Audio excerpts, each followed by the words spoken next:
The migrant caravan, which originated in Central America, has reached the U.S.-Mexico border in the last 2 weeks. We looked into 3 big claims made so far about the migrant caravan. Hi, I'm Annalie Monroe, and I'm a fact-checker with the Arizona Republic and azcentral.com. AZ Fact Checks examines claims made by politicians and then tells you whether they are correct. Let's look at the claims. First, are there many people with criminal records in the caravan? Second, are there 5,000 migrants in Tijuana?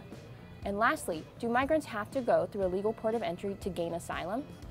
In a tweet, President Donald Trump said this: "There are a lot of criminals in the caravan. We will stop them. Catch and detain." Judicial activism by people who know nothing about the security and the safety of our citizens is putting our country in great danger, not good. We rate this no stars, unsupported. This is why. 500 people traveling with the caravan were suspected of having criminal records, according to the Department of Homeland Security and Customs and Border Protection. Officials haven't released any more information about these people, however, like what crimes were allegedly committed and if the crimes were in the United States or other countries. CPB said agents arrested 2 men with criminal records near the border who traveled with the caravan from Honduras and crossed the border illegally.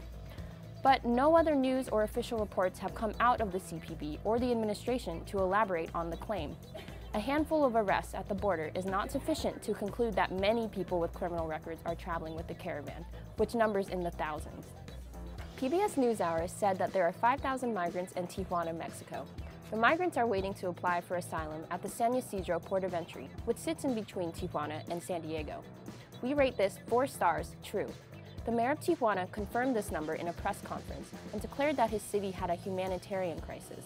He said his city did not have enough resources to care for the influx of people. U.S. officials have estimated around 10,000 people could travel to Tijuana. Trump said this in a tweet: "Migrants at the southern border will not be allowed into the United States until their claims are individually approved in court.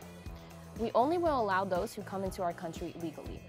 Other than that, our very strong policy is catch and detain, no releasing into the United States." He's basically saying that migrants have to go through a legal port of entry to gain asylum. We rate this no stars, false. This is why. In early November, Trump issued a presidential proclamation that declared any person who entered the United States illegally would not be allowed to apply for asylum. However, a federal judge struck down the proclamation on November 20th.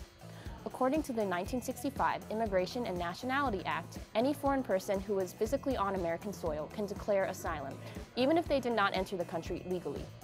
The judge ruled Trump cannot change the asylum laws and issued a restraining order for 30 days against the administration.